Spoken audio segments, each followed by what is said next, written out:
kasus itu ya berawal dari chat ya, bersosmed.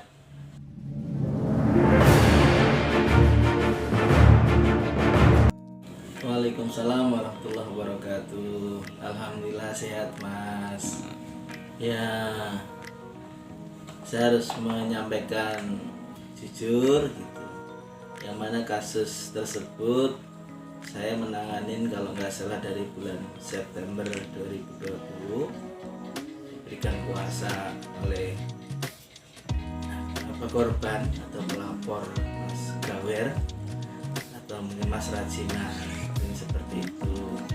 Nah, setelah mendapatkan kuasa ya kami melakukan upaya-upaya langkah bagaimana sebuah kepastian hukum itu didapat oleh pelapor. Salah satunya ya bersurat ke sek, mungkin mendatangi penyidik juga, dan mungkin ikut membantu penyidik dalam rangka memberikan informasi tentang yang mungkin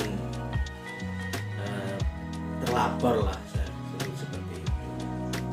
Nah, mungkin telah kita lihat bersama gitu ya, mungkin sebenarnya kasus itu ya berawal dari chat ya, bersosmed, yang mana menurut saya tidak saling kontrol, sehingga bersosmed atau chat di WA yang mungkin tidak bisa menjaga diri amarahnya, sehingga terbawa ke dunia nyata ya, sehingga terjadilah adanya dugaan pengeroyokan mungkin seperti yang ditangani di Polsek Setiabudi.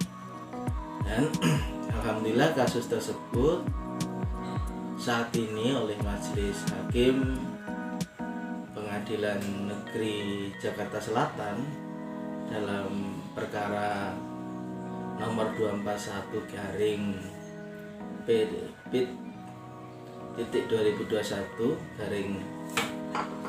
Jakarta Selatan. Perkara tersebut oleh Majelis Hakim telah diputus Selasa kemarin dengan putusan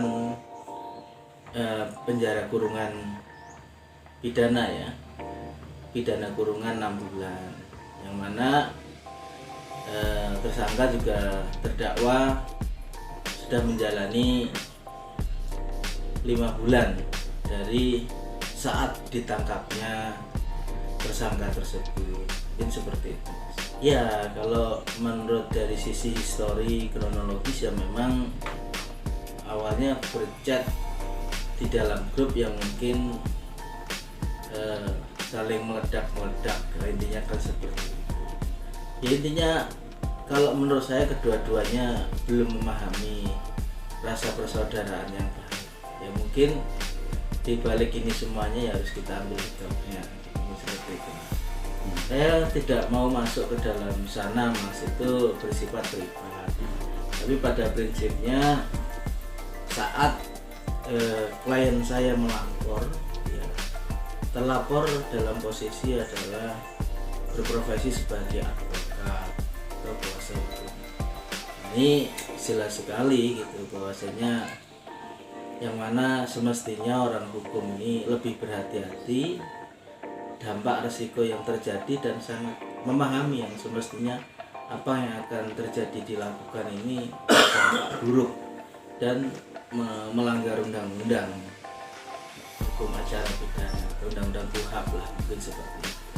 Ya intinya dari kasus Mas Gawer atau Mas Ujang ini lebih kepada mari kita bisa menahan diri, saling menahan diri, tidak usah terbawa larut dalam emosi ya.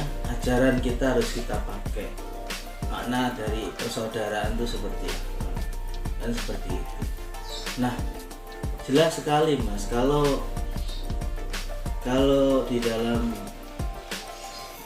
kita sendiri tidak bisa menjaga persaudaraan, apa kata orang. Nah, sehingga dengan kejadian tersebut ini sebagai bagian dari muhasabah buat kita semuanya, ya mungkin introspeksi ke semuanya, terutama yang mungkin terlapor, tersangka, terdakwa, begitu juga pelapor gitu.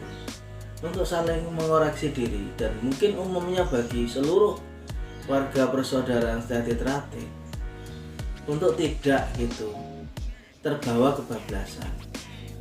2 hari yang lalu Mas, saya juga diviralkan saya ribut sama Mas Rudi ya. Mas Rudi cekcok sama saya di dalam chatnya seperti itu.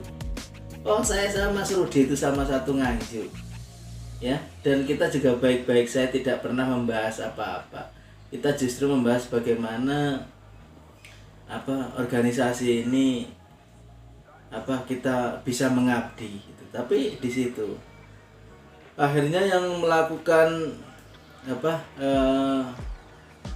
postingan di Facebook yaitu saudara kita Mas Didi, dan dari saudara kita dari Bojonegoro ya, itu kemarin juga sempat saya telepon, saya minta klarifikasi gitu, berkaitan dengan berita yang diedarkan atau postingan yang di Facebook, dan alhamdulillah dia minta maaf gitu. Ya sudah gitu, orang sudah minta maaf, apa salahnya sih kalau kita memaafkan? Kan nggak ada salahnya. Jadi tidak ada salahnya, yang mungkin yang salah itu diingatkan, dan semoga yang diingatkan ini sadar. Ini kan seperti itu.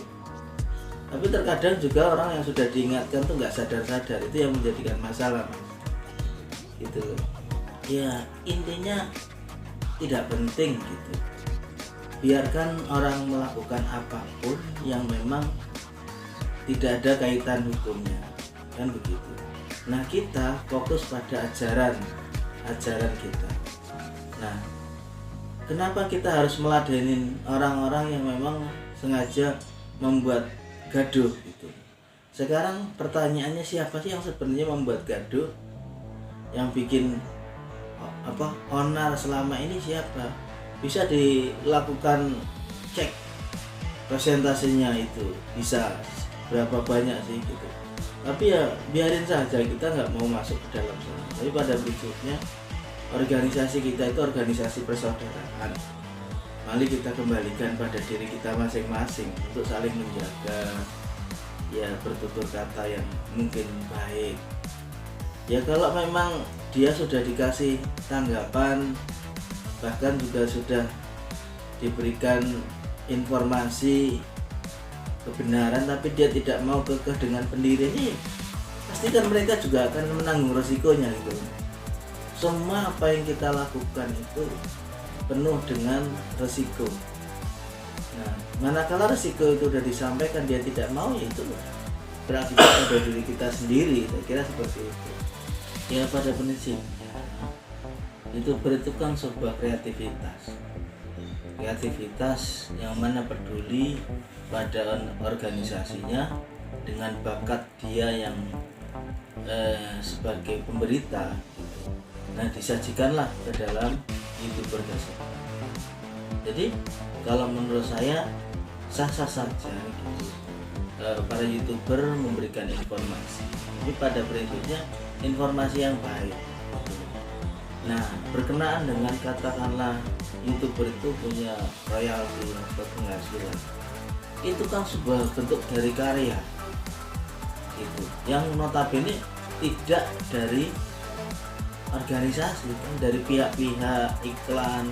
Mereka kan sudah semua sudah digital communication ya, dalam artian